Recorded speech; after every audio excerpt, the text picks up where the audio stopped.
আম ভর্তা আম আসলে অনেক মিষ্টি লাগে হ্যাঁ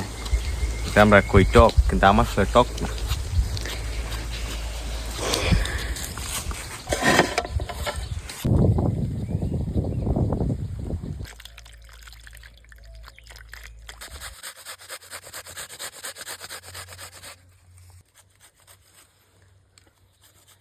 আম ভর্তা এত সহজ না খাওয়াটা হ্যাঁ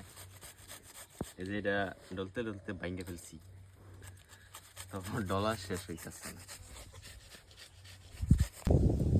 ভাবতে যেখানে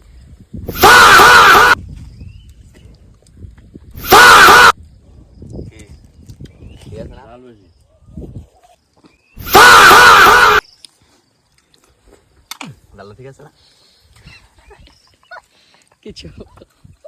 কান্না না